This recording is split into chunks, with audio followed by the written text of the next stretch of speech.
How to export 60 frames per second video from Canva. First, open Canva in your laptop or on the mobile app. Here, create a new project. I am creating a blank video project just for example. So this is our Canva video editor dashboard. Let's add a simple title in the Canva.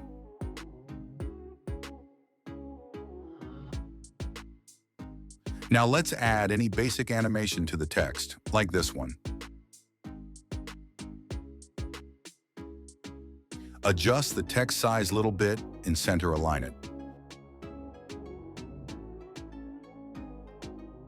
Now this is our supposed project. If we will export the video, it will be in 30 frames per second by default.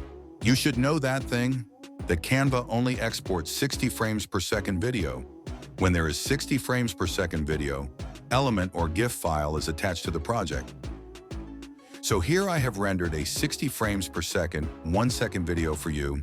You can download it from the video description or pinned comment. So when I upload this video and add it to the Canva project, you can add it to a new slide, and you can also make that slide 0.1 seconds shorter, or you can hide this anywhere in your project. So after that, you just need to click on the Share and Download button. Here you need to wait for a few seconds. Click on Save.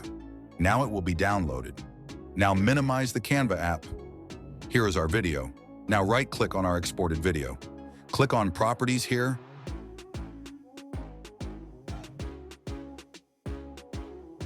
Click on Details. Here you can see the FPS is 60.